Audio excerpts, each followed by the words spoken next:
Hi friends, world wise గా ఏదైనా ఒక కన్స్ట్రక్షన్ పని మొదలు పెట్టాలన్నా, ఏదైనా ఇంటి నిర్మాణంలో మార్పులు చేయాలన్నా దానికి కూలి వాళ్ళు మాత్రమే చేస్తారని అందరికీ తెలిసిన విషయమే. అయితే రోబోలు మెకానికల్ పని చేయడం ప్రారంభిస్తే ఏం జరుగుతుందో ఒక్కసారి ఊహించుకోండి. ఈ రోజు దీని గురించే మనం ఈ వీడియోలో తెలుసుకోబోతున్నాం. వీడియోలోకి వెళ్లే ముందు ఇప్పటికీ మన ఛానల్ ని సబ్స్క్రైబ్ చేసుకోకుండా చాలా మంది వీడియోలు చూస్తున్నారు. ఛానల్ ని సబ్స్క్రైబ్ చేసుకోండి, ఈ వీడియోని లైక్ చేయండి, వీడియో కింద కామెంట్ చేయండి. ఆలస్యం చేయకుండా వీడియోలోకి వెళ్ళిపోదాం. ప్రస్తుతం రోబోలు చేస్తున్న పనులన్నీ చేస్తున్న వీడియో ఒకటి వైరల్ అవుతుంది.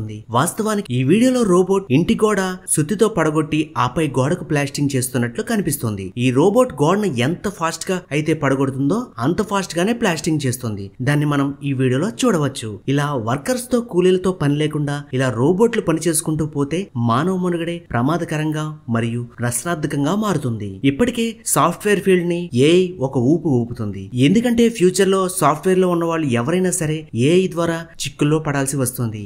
ఏఐకి ఒక ప్రోగ్రామ్ ని దాని అంతటా కంప్లీట్ చేసిన, ఒక ప్రాజెక్ట్ ని సబ్మిట్ చేయగల కెపాసిటీ దానికి ఉన్నా దాన్ని కంట్రోల్ చేయడానికి మనిషి అవసరం ఖచ్చితంగా ఉంది.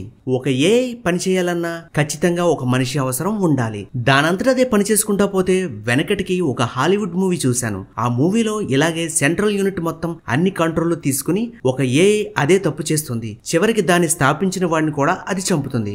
మీకు ఆ మూవీ పేరు తెలిస్తే ఈ వీడియో కింద కామెంట్ చేయండి, ఈ వీడియోని లైక్ చేయండి, ఛానల్ ని సబ్స్క్రైబ్ చేయడం మాత్రం మర్చిపోకండి. Thanks for watching.